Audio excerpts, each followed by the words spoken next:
All right, the Sega Genesis Mini is out there. It is one of the big holiday releases for 2019. Sega took control of manufacturing their own little mini console. They got M2 to make all kinds of cool ports of some classic Sega Genesis games. There are 42 different video games included in the collection on this retro mini console, and I thought it would be a good idea to count down my 10 favorite games included on here. Now, I did little micro reviews, so check out that video if you'd like, of all 42 games. And I have to say that this list isn't really dependent on the review scores that I gave to those games. It's not just by numerical order that I chose all these. It's 10 games that I think are the most fun out of this assortment, this collection right now. And this is a fluid top 10 because I know that every time you go back to a collection of classic titles like this, everything kind of changes. It's all dependent on your mood. But as it stands right now, as I look at this collection of 42 titles, these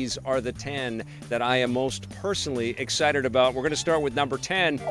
It's Castle of Illusion, starring Mickey Mouse. Now, this may have something to do with the fact that I have a young daughter in the house that plays video games with me from time to time, but I always loved this game. I had it originally when I was an adult playing Sega Genesis games and spending $50 for one of the cartridges back in the day. I loved this game. It's a really easy-to-play action-adventure platformer. You do get some mechanics that will basically bop out some of the bad guys, but it's really non-violent and charming and filled with love and a tremendous amount of heart. The graphics are wonderful. They totally stand the test of time. It's just a really, really well-made classic action-adventure platformer. And Disney really just managed to somehow bring the best out of its partner developers, especially back in the day. I think the game makers were super enthused to be working with such a phenomenal character as Mickey Mouse. So that's number 10.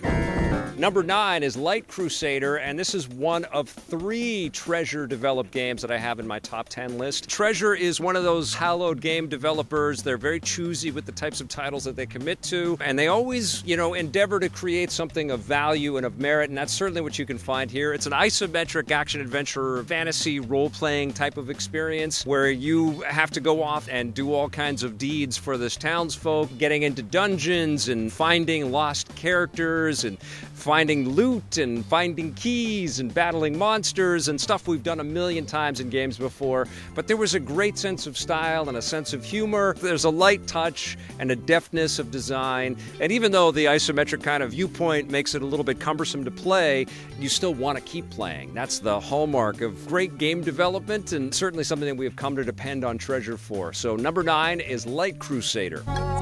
Number 8 is another Treasure game. This is Dynamite Headdy, and you play this little robotic insectoid-type creation, Headdy, who has the ability to put different types of heads onto Headdy, and that gains new abilities. But you get to clamber through the environments in some really clever and interesting ways. You get different cool power-ups. You fight very clever little enemy creations, and it's all done with a really nice touch and a great sense of humor and beautiful art design. Super cartoony, super clever and accessible, but also challenging, which is also something that we kind of rely on Treasure to deliver. Stuff that challenges us conceptually and also within the difficulties of the game design itself. Dynamite Headdy is absolutely a terrific experience. That's why it's number 8 in my top 10 on the Sega Genesis Mini.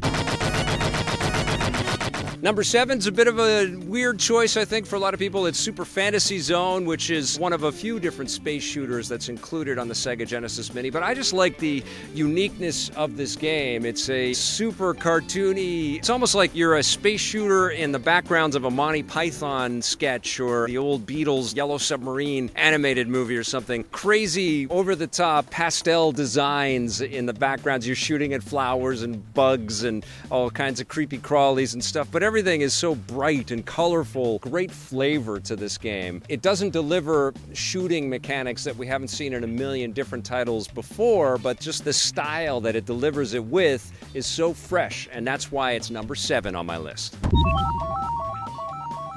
Number 6 is the seminal Earthworm Jim from Shiny Entertainment. This was a showcase game for the Sega Genesis because it really showed off the horsepower of the machine and what it was capable of, including fantastic audio and music design from Tommy Tallarico, our buddy, who worked his butt off to craft something fresh and unique here. Lots of different voices, lots of different mechanics throughout this game as well. I mean, you're a super heroic earthworm in a great super suit with an awesome weapon, but it's not just side-scrolling platforming. You catch little critters that are falling. You get into gunfights as you are falling. You can use your stretchy worm body as a bit of a whip and to swing, and lots of great little touches, a fantastic sense of humor, and lots of hooks to keep you coming back for more. And it's also incredibly challenging, so, it puts you on the back foot right out of the get-go. You're addicted to this thing, but it's also saying, come on, are you a good enough gamer to beat me? That's why it's number 6 for me. Number 5 is also an incredibly challenging title. It is Contra Hardcore from Konami. I'm so glad that Sega was able to work with some of these third-party publishers to bring out some seminal franchises to this machine.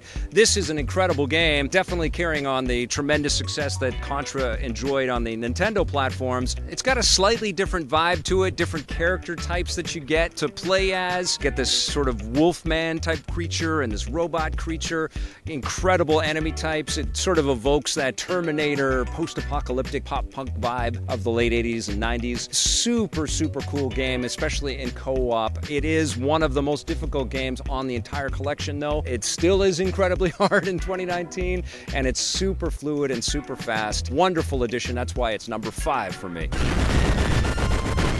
Number 4 is Shinobi 3: Return of the Ninja Master, and I have to confess, I didn't play this game. I played, I think, the second Shinobi game. I thought it was okay. Kind of a shame that we don't get more Shinobi titles included on this Genesis Mini, but you do get one fantastic game, and it is so fun to play, and it has so much flash and so much cool sizzle with the ability to chuck shurikens and stab your enemies with your blade and unleash all kinds of hell with lightning attacks and other magic attacks, and you traverse this beautiful sprite-based environments with an athletic kind of ability to double jump and flip and get yourself into and out of all kinds of trouble. Of course, there's lots of cool sort of high-tech surprises in this. It wasn't just a sort of ancient Japan kind of vibe all the way through, although all of those underpinnings really kind of make this a special type of experience. Very, very cool game. That's why it's number 4 on my top 10 list. Number 3 is one of the greatest games of all time. This is the original Sonic the Hedgehog. You get 1 and 2 on the collection, but I chose 1 because of the stature of this title and the importance of this title. We've played it a million times before, but every time I play Sonic the Hedgehog, I'm blown away by just the intricacy of the design and just the accomplishment that Sonic Team, or whatever, I don't even know if they were called Sonic Team at that point, but just the ability that Yuji Naka and his group of programmers and artists had to get the most out of the Sega Genesis. They've truly made an interactive cartoon with this title. So much attitude, so much great character coming off of Sonic, but even the act of bouncing on bad guys and freeing the little animals just was so filled with so much charm. And of course, wonderful music.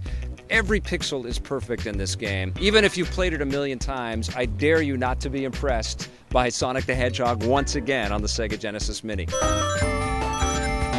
Number 2 is Streets of Rage 2, and this game was absolutely incredible to jump back into. It's unfortunate that we don't get the full Streets of Rage franchise on here, but 2 is the best. I loved playing as Skate, which is one of the new characters that was introduced in 2. Little rollerblades and backwards baseball cap and the ability to break dance for one of his special attacks.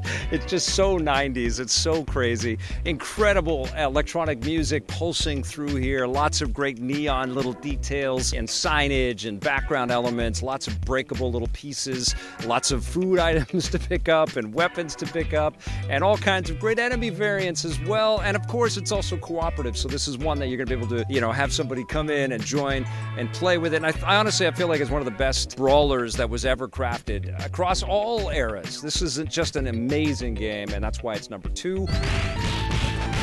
Number 1, I think you probably could have guessed, it is Treasure's 3rd game in my top 10 list, and it was also their debut game, which just blows my mind. It's Gunstar Heroes, where you play a couple of Gunstars chasing out to collect gems and defeat these different enemies. It's a run-and-gun type of experience, so you're blasting and firing all kinds of amazing weaponry, lots of great power-ups that you can pick up along the way, lots of bullet hell, lots of projectiles and stuff to avoid. It's a challenging game, but it's eminently replayable, and I've played this game a million times across a lot of different platforms, but it's just such a joy to replay again on the Sega Genesis Mini. It's beautiful, it's got a great sense of humor, it's just super fun and tactile. It truly is a treasure. That's why it's number 1. So there you go, my current top 10 games for the Sega Genesis Mini. But if you ask me again a year from now, the list might be a little bit different. You got a lot of great gaming to sink your teeth into here, for sure.